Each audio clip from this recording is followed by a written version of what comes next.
Baik, kita mulai ya. Bismillahirrahmanirrahim. Assalamualaikum warahmatullahi wabarakatuh. Waalaikumsalam. Waalaikumsalam warahmatullahi wabarakatuh. Sehat semua anak-anak hari ini. Alhamdulillah. Alhamdulillah. Yang tinggal di Malang, pasti tadi malam merasakan hujan ya, yang sangat luar biasa mulai sore sampai tadi pagi. Di tengah-tengah musim kemarau, tapi sama Allah masih diberikan nikmat untuk hujan, luar biasa. Nah, semoga ini tidak mengurangi semangat dalam kegiatan belajar kita. Ini Angger masih connecting ya, mungkin masih bermasalah di audionya, tapi tidak apa-apa. Sudah submit tugas ke semua yang kemarin? Tugasnya gampang ya kemarin ya.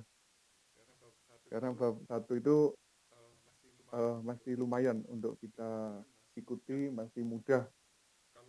Kalau nggak ada masalah, insya Allah hari ini kita akan masuk di bab 2. Kalau di bab 2 ini kita memerlukan banyak hal, banyak konsep, banyak konsentrasi, karena adalah materi hitungan terakhir untuk kimia. Jadi setelah bab kedua ini, kimia sudah nggak ada hitungan lagi. Nanti tinggal teori-teori dan sebagainya.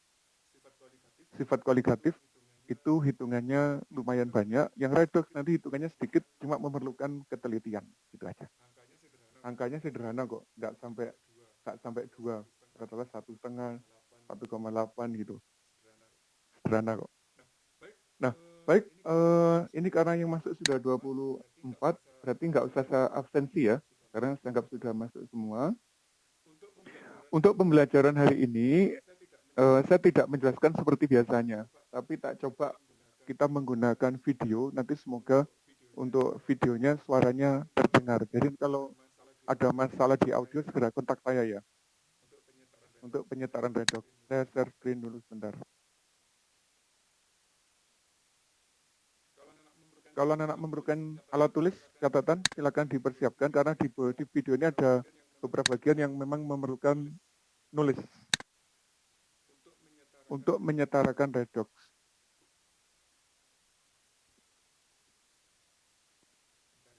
Bentar ya, masih berproses.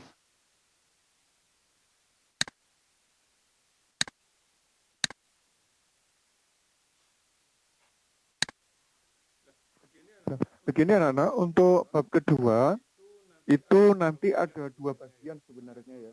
Ada 2 bagian besar, yaitu ada redox, ada elektrokimia. Lah di dalam redox sendiri nanti ada penyetaraan redox. Kalau di kelas 10 dulu kan kita sudah mengenal redox. Tapi sebatas apa? Sebatas pada teori perkembangan redox, belum sampai ke penyetaraan redox. Dulu yang dipelajari apa? Konsep redox, terus bilangan oksidasi gitu ya. Kemudian oksidator, reduktor, hasil oksidasi, hasil reduksi. Cuma itu kalau di kelas 10. Nah sekarang kita akan mencoba untuk membahas tentang penyetaran redox. Karena apa? Reaksi redox itu adalah reaksi kimia yang paling penting dalam kehidupan sehari-hari. Karena hampir semua yang melibatkan reaksi kimia yang berguna untuk kita itu melibatkan reaksi redox. Baterai HP yang bisa kita cas, bisa kita gunakan, itu menggunakan prinsip dari reaksi redox. Bagaimana saat dicas, bagaimana saat digunakan, itu reaksi kimianya berbeda. Begitu juga untuk aki mobil, aki motor, dan sebagainya itu prinsipnya sama. Jadi, aplikasi dari reaksi redox dalam kehidupan sehari-hari itu sangat luar biasa. Nah, langsung aja ya. Untuk pembelajaran hari ini kita coba pakai video, semoga nanti koneksinya stabil, jadi tidak mengganggu materi yang disampaikan. Sudah siap? Langsung saya play kalau sudah siap.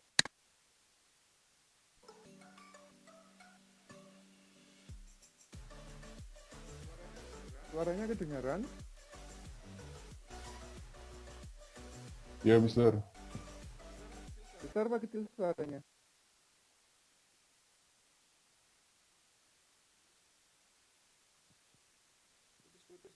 Putus-putus ya. Assalamualaikum warahmatullahi wabarakatuh. Berjumpa lagi di dalam video pembelajaran kimia. Kali ini kita akan belajar mengenai reaksi redox khusus untuk materi kelas Nah, bentar. 12 Ini nunggu koneksinya. 1. Koneksinya nggak stabil. Bentar. Apa itu reaksi redox? Nah, reaksi redox itu sebenarnya sangat banyak dalam kehidupan kita sehari-hari. Misalnya ini ada reaksi pembakaran, ada reaksi fotosintesis, ada reaksi Suaranya masuk nggak? Kemudian juga ada reaksi antar logam. Masuk, Mister. Masuk contoh dari reaksi redoks. Kecil tapi ya. Nah, dari reaksi redoks tadi ada Besar, yang Mister. bermanfaat, ada juga yang sangat merugikan. Baik, Iya, baik, untuk baik. lebih detail apa reaksi redoks, langsung aja kita masuk di materinya.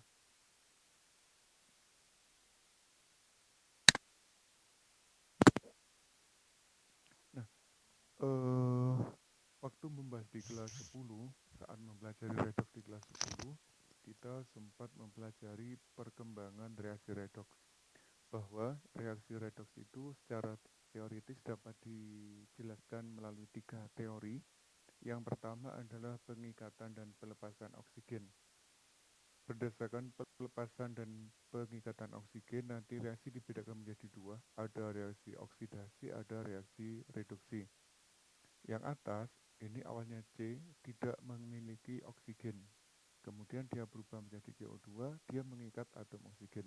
Nah, reaksi yang semacam ini dikenal sebagai reaksi oksidasi melalui reaksi pembakaran. Sedangkan reaksi reduksi adalah reaksi yang mampu melepaskan oksigen. Ini misalnya SO3, kalau dia terdekomposisi bisa membentuk molekul oksigen di sebelah kanan. Karena ada oksigen yang terlepas, ini disebut sebagai reaksi reduksi. Yang kedua adalah reaksi redoks berdasarkan pengikatan dan pelepasan elektron. Ini berhubungan dengan ikatan kimia, bisa menjelaskannya. Misalnya untuk atom Na, dia mampu mengubah dirinya menjadi ion Na+, tapi disertai dengan pelepasan elektron. Nah, saat melepas elektron ini, nanti dia mengalami reaksi oksidasi. Sedangkan reaksi reduksi adalah kebalikannya, yaitu reaksi-reaksi yang cenderung untuk menangkap elektron. Atom S misalkan belerang. Belerang itu golongan 6, untuk stabil dia harus mengikat atau menangkap 2 elektron membentuk S2-. Karena dia menangkap elektron dikenal sebagai reaksi reduksi. Jika reaksi ini digabung membentuk reaksi redoks, yaitu pembentukan Na2S dari Na dan S. Sedangkan perkembangan redoks atau teori yang paling banyak berkembang adalah teori yang ketiga, yaitu berdasarkan peningkatan atau penurunan bilangan oksidasi. Biasanya dikenal dengan perubahan bilangan oksidasi. Nah, misalkan ini Zn0, terus ini Zn jadi plus 2, Cl-nya ada 2 kali min 1, lah dapatnya dari mana? Ini berdasarkan aturan-aturan pada bilangan oksidasi. Baik, kita ingat-ingat dulu apa itu aturan bilangan oksidasi. Ada beberapa aturan yang kita gunakan di dalam bilangan oksidasi. Yang pertama adalah bilangan oksidasi unsur bebas itu 0. Apa unsur bebas?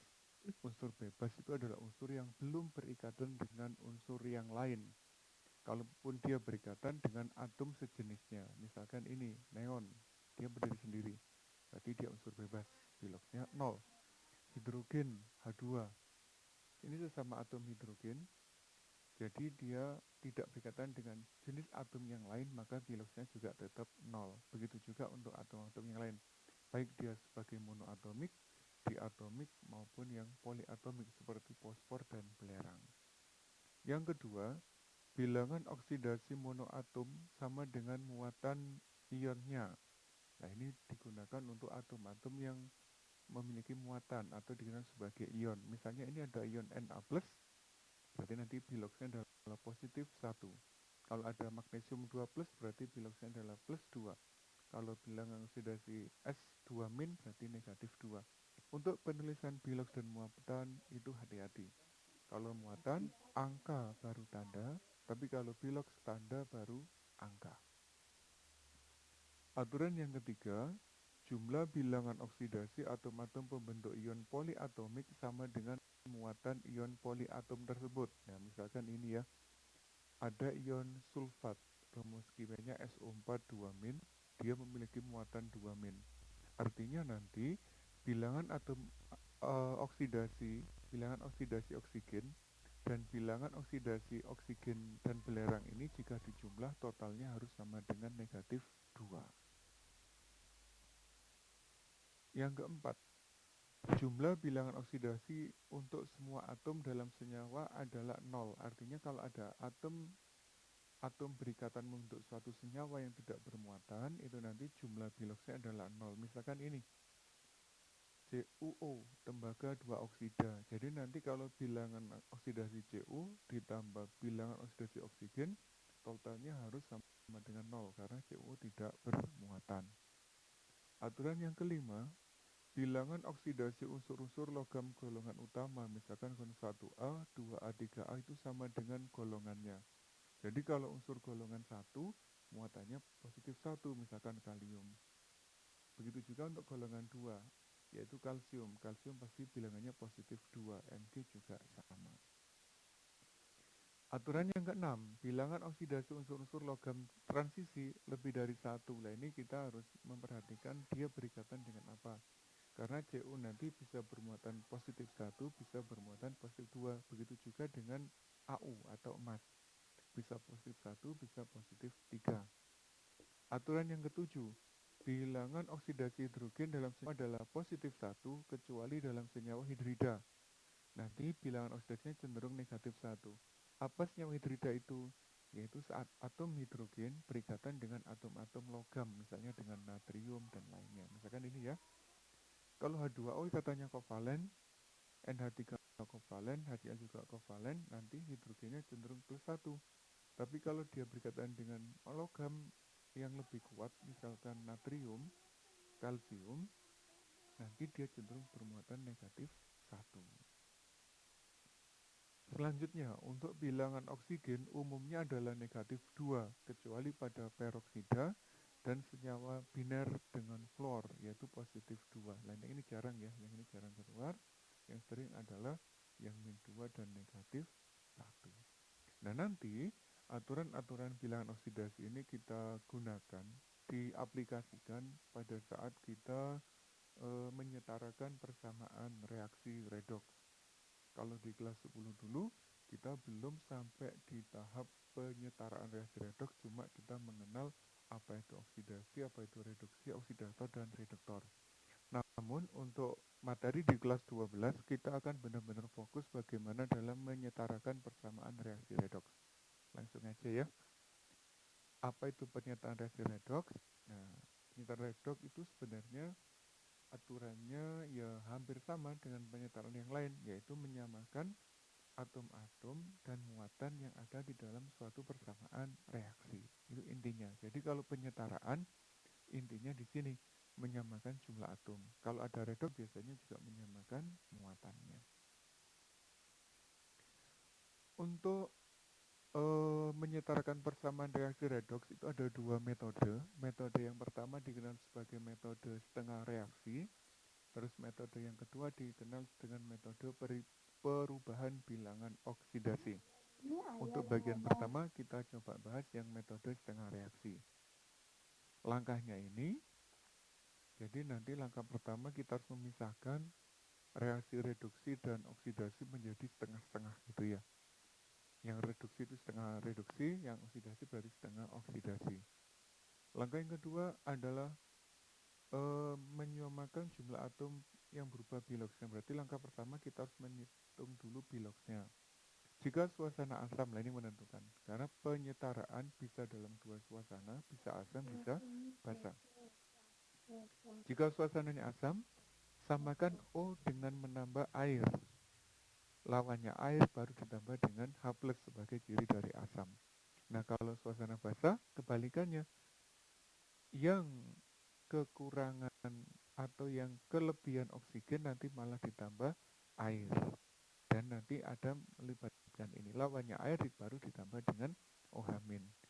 Untuk menambahkan muatan nanti boleh menggunakan elektron. Biar kita tidak bingung apa maksudnya, langsung ke contoh soal aja.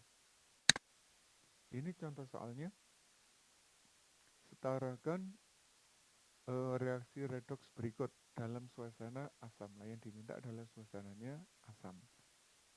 Langkah pertama, kita harus mencari bilangan oksidasi dulu, masing-masing unsur yang terlibat itu. Mn-nya berapa, Fe-nya berapa, Mn2+-nya berapa, Fe3+ berapa. Kalau Mn di sini mudah didapatkannya, yaitu biloksnya adalah dihitung dari ini, bilok Mn ditambah 4 kali bilognya O harus sama dengan negatif 1. Kalau ini mudah ya, karena dia sebagai yang sederhana, ini sederhana. Langkah selanjutnya kita hubungkan yang memiliki koefisien Mn dengan Fn berarti dengan Fe. Terus kita tentukan bilogsnya kayak tadi, yang Mn adalah positif 7, yang di sebelah kanan adalah positif 2. Fe positif 2, yang di sebelah kanan 3. Ini bilognya turun untuk Mn, dia mengalami reduksi, naik rate bilognya, jadi mengalami reaksi oksidasi. Kemudian kita pisahkan masing-masing, yaitu setengah reduksi, setengah reaksi oksidasi. Yang reduksi dulu kita ya pisah. Yang reduksi tadi adalah MnO4 berubah menjadi Mn2+. Atom Mn-nya sama, tapi jumlah oksigennya di sini berbeda. Di sini punya 4 oksigen, di sebelah kanan belum ada. Nah, untuk menyamakan jumlah oksigen, jika suasana asam adalah bagian yang kekurangan oksigen, berarti sebelah kanan ya, itu nanti kita tambah dengan molekul air. Berapa banyak molekul air yang ditambahkan berarti tergantung besarnya oksigen yang kurang. Kalau sebelah kiri punya 4 oksigen, sebelah kanan belum punya, berarti ditambahkan dengan 4 molekul air. Nah, sekarang di sebelah kanan punya hidrogen, sedangkan sebelah kiri belum punya hidrogen, berarti sebelah kiri perlu ditambahkan H+ untuk menyamakan atom hidrogennya sebagai ciri asam. Nah, sekarang jumlah atomnya sudah sama, akan tetapi muatannya belum sama. Muatan sebelah kiri misalkan, ini -1. Ini 8 kali plus 1 berarti 8. 8 dikurangi 1 berarti positif 7. Sedangkan di sebelah kanan ini positif 2, ini 0. Belum sama kan muatan. Yang kiri positif 7, yang kanan positif 2. Agar sama, lah reaksi reduksi cirinya adalah reaksi yang mengikat elektron. Berarti elektron sebelah kiri. Berapa elektron yang ditambahkan? Agar positif 7 menjadi positif 2, berarti ditambah dengan 5 elektron. Gitu ya, itu untuk reaksi yang reduksi. Hal yang sama kita lakukan terhadap reaksi oksidasi. Di sini ada Fe2+, di sini Fe3+, Fe-nya di sini ada 1, sini juga 1, berarti nggak ada masalah. Muatannya di sini positif 2, di sini positif 3. Reaksi oksidasi adalah reaksi yang melepas elektron, berarti elektron di sebelah kanan. Berapa yang ditambahkan? Ya, agar menyamakan muatan, ini plus 2, ini positif 3. Jadi yang ditambahkan adalah 1 elektron. Kalau sudah, nanti elektronnya kita eliminasi. Di sini ada 5, di sini ada 1. Bagaimana cara mengeliminasinya? Kayak di pelajaran matematika. Berarti yang di atas nanti dikali 1, yang di bawah dikali 5. Kita cari KPK-nya dari 5 dan 1. Terus kalau sudah tinggal kita jumlahkan. Yang setengah reduksi berubah jadi ini. Berarti nggak berubah ya, karena kalau dikali 1. Sedangkan yang oksidasi, koefisiennya berubah menjadi 5. Nah, kalau sudah, ini nanti elektronnya bisa dieliminasi. Dan dijumlah, hasilnya adalah ini. Jadi, untuk menyatakan reaksi, tahapannya seperti itu. Terutama yang dilakukan dalam suasana asam menggunakan teori atau teori setengah reaksi. Nah, itu yang suasana asam. Bagaimana jika suasananya basah? Reaksi yang sama itu nanti juga bisa kita kerjakan dalam suasana asam maupun basah. Coba kita coba ya, ini sedikit berbeda. Soalnya di sini perbedaannya, kalau tadi Mn2+, sekarang kita ubah jadi MnO2. Tapi sekarang suasananya menjadi basah. Berarti langkah pertama kita hubungkan yang sama kayak tadi, sama. Kemudian bilangan oksidasinya di sini tetap plus 7, kalau di sini menjadi plus 2. Dapatnya dari mana? Bilogsnya Mn ditambah 2 kali bilogsnya O, negatif 2 ya, sama dengan 0 karena nggak bermuatan, sehingga Mn-nya adalah positif 4. Fe-nya plus 2, di sana plus 3. Kita pisah, yang reduksi ini MnO4 min, di sini MnO2. Punya 4 oksigen, punya 2 oksigen. Kalau suasana basah hati-hati tadi ya. Apa yang ditambah air? Yang ditambah air adalah sisi yang kelebihan oksigen. Nah, ini punya 4, di sini punya 2. Berarti yang sebelah kiri kelebihan 2 oksigen.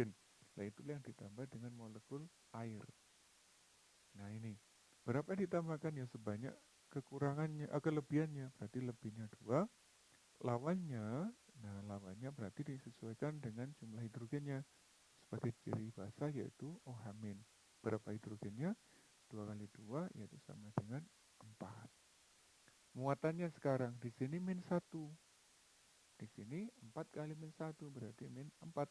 Agar sama berarti sebelah kiri perlu ditambahkan 3 elektron. Bagaimana yang setengah oksidasi? Sama. Ini +2, ini +3. Ini Fp-nya sama-sama 1, berarti cuma melibatkan 1 elektron. Dieliminasi dengan cara yang sama. KPK dari 3 dan 1 adalah 3, yang atas dikali 1, yang bawah dikali 3. Jadinya ini, nah kalau sudah tinggal dijumlah aja. Nah ini adalah hasil persamaan reaksi setaranya.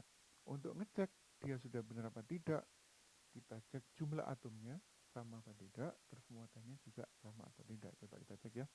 Mn-nya 1, sini juga 1. Oksigennya di 4, di sini 2, berarti jumlahnya 6.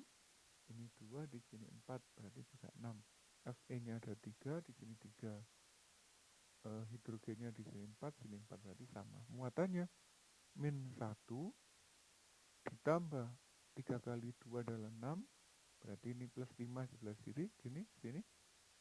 Yang di sini 3 kali 3 adalah 9, dikurangi 4, 4 kali -1 juga sama dengan 5. Sehingga muatannya sebelah kiri kanan sama, atom kanan kiri sama, berarti persamaan reaksinya sudah setara. Mudah sekali menyetarakan dalam metode setengah reaksi. Baik, untuk teori yang kedua yaitu perubahan bilangan. Baik, sebelum saya lanjut untuk yang teori kedua, ada masalahkah yang perlu kita bahas? Nanti aja ya, ditanyakan kalau sudah selesai videonya aja ya. Kita lanjut dulu yang teori kedua, yaitu perubahan bilangan oksidasi. Ini lebih mudah. Tahapannya hampir sama kok ya. Langkah pertama ya kita harus tahu reaksi reduksi mana, oksidasi mana. Nah untuk tahunya berarti kita harus mencari bilangan oksidasinya dulu. Nah ini ya sama aturannya, langsung aja ke contoh soal. Misalkan ini, soalnya sama persis dengan yang tadi. Juga sama-sama dalam suasana asam. Langkah pertama, kita hubungkan kayak tadi sama persis. Terus kita cari bilangan oksidasinya. Gak berubah. Ini +7, ini +2. Yang di sini juga akan jadi +2, yang sana juga +3. Nah, kalau sudah, yang membedakan tahapannya adalah tahapan ini. Kalau tadi kita pisah setengah reduksi, setengah oksidasi, kalau sekarang setelah tahu biloxnya, kita bisa mencari selisih biloxnya. Misalkan untuk Mn, awalnya +7, dia berubah menjadi +2, berarti dia biloxnya mengalami perubahan, yaitu turun sebanyak 5.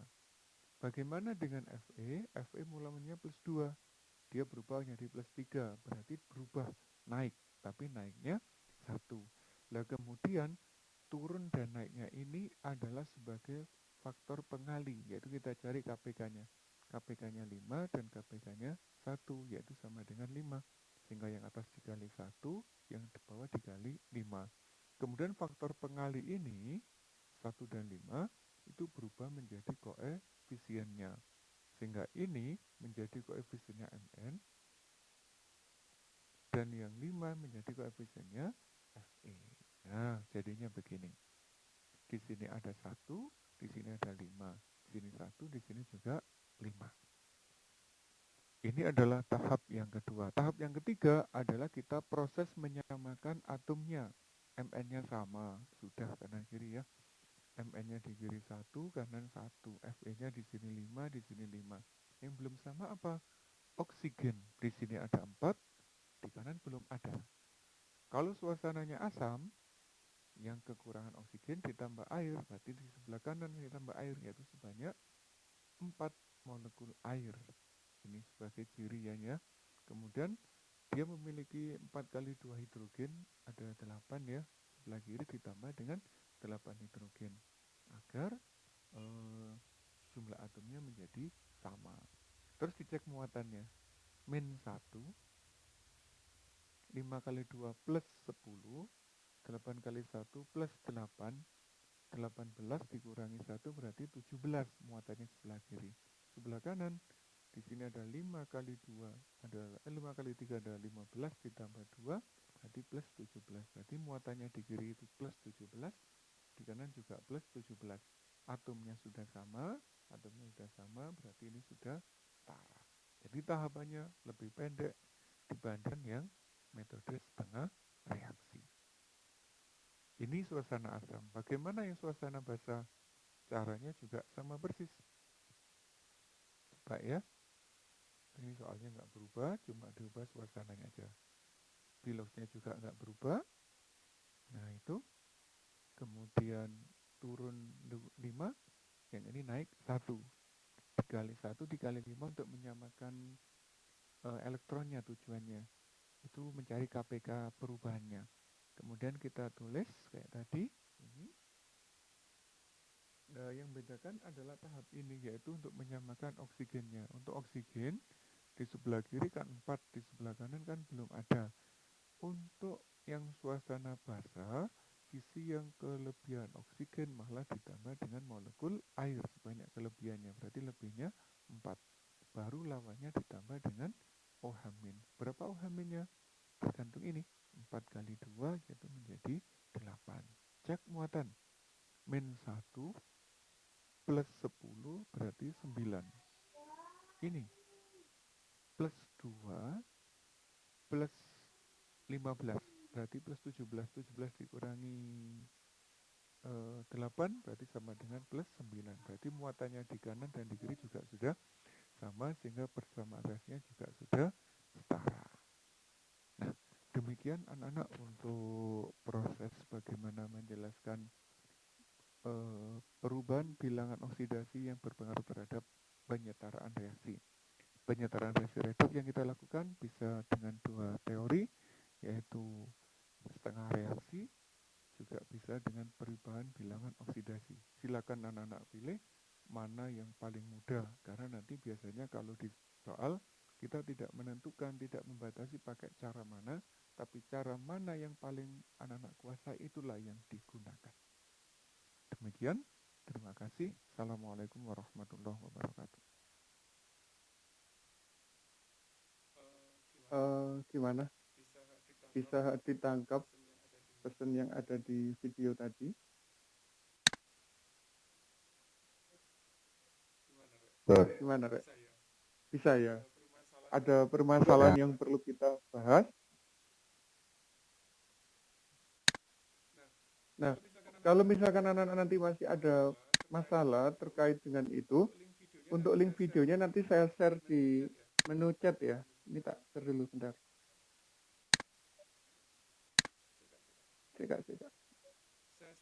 Saya share di menu chat ya. Ini saya stop share. Gak apa-apa sih, nggak harus di stop screen. Cekak ya. Cekak. Kak. Hehehe. Maaf diganggu sama anak. Nggak apa-apa ya. Ini tak kirim chatnya di, nanti bisa anak-anak akses untuk link videonya.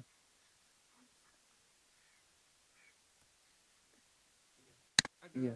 Ada masalah yang perlu kita diskusikan? Silakan, kalau ada masalah nanti kita bisa bahas sekilas. Mungkin yang jadi masalah itu rata-rata adalah cara bagaimana menghitung bilangan oksidasi ya. Kenapa tadi MnO4 itu kok ketemunya plus 7, sedangkan MnO2 kok ketemunya plus 4. Itu bisa jadi masalah di situ anak-anak. Nah, sebenarnya kalau kita sudah menguasai yang 10, yang hal-hal kayak gitu nggak akan jadi problem. Karena kita menggunakan prinsip aturan bilangan oksidasi. Misalkan ini, kita ngambil contoh yang soal ini ya. Disuruh menghitung atau menentukan tak besar bilangan oksidasi apa itu? Unsur yang digarisbawahi. Siapa yang digarisbawahi? Karbon dalam ion C2O4 2-. Cara mencarinya, tadi ada aturan. Kalau ada ion yang bermuatan, jumlah bilangan oksidasinya adalah sama dengan muatan ion. Berarti nanti di sini ada dua atom. Ada atom C, ada atom O. Cara bacanya, pilox C. Lah C-nya ada 2. Berarti menjadi 2 kali bilangan oksidasi C. Oksigennya ada 4. Berarti ditambah dengan 4 bilangan oksidasi O harus sama dengan min 2. Min 2 dapatnya dari mana? Dari muatan ini. Karena yang dicari C, berarti nanti 2 pilox C ditambah dengan, nah oksigen kita tahu, oksigen tadi piloxnya adalah negatif 2. Berarti 4 kali min 2 sama dengan min 2. Terus 2 pilox C sama dengan min 2 ditambah 8. Ini kan jadi 8 ya, geser ya. Berarti positif 6. Lah berapa miliknya C? Tinggal 6 dibagi 2. Ketemulah positif 3. Hal yang sama, kayak ini, kita ngambil yang MnO4 coba. Berarti untuk yang A ya, kita bahas yang A ya. Ini MnO4. Berarti bacanya nanti gini. Piloxnya Mn ditambah dengan 4 kali piloxnya O harus sama dengan muatannya. Muatannya berapa? Negatif 1. Berarti masukkan piloxnya Mn ditambah 4. Lah piloxnya oksigen sesuai dengan aturan tadi rata-rata adalah negatif 2. Nah gitu. Sama dengan negatif 1. Berarti pilox Mn-nya berapa sekarang? Ini min 1. Ini kan 4 kali 2 itu min 8. Di ruas kiri. Kalau dia pindah ke ruas kanan, berarti di sini menjadi positif 8. Sehingga ketemu piloxnya Mn adalah positif 7. Nah, jadi cara jawabnya gitu ya. Gampang? Tidak ada masalah? Kalau untuk yang menyetarakan, anak-anak ngikuti video tadi, insya Allah sangat mudah. Intinya apa sih? Suasana asam dan suasana basah. Ini ada contohnya nggak ya di sini ya?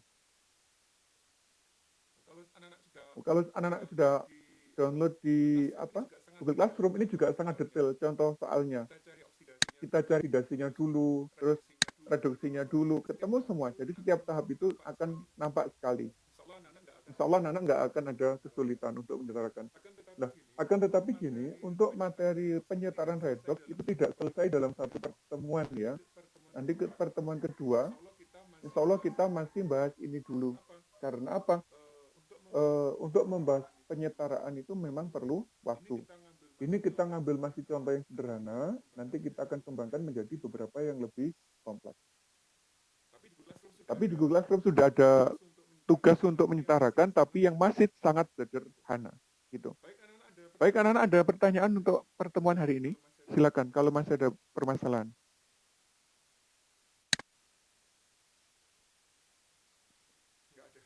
Nggak ada, bingung. Nggak ya, insya Allah nggak bingung ya. Jadi nanti anak-anak silakan mengakses videonya untuk apanya itu, linknya sudah saya share di menu chat, silakan di copy dulu biar nggak ketutup dengan yang lainnya. Kalau nggak ada masalah, insya Allah cukup untuk hari ini. Tetap jaga kesehatan, kita ketemu lagi minggu depan. Terima kasih. Assalamualaikum warahmatullahi wabarakatuh.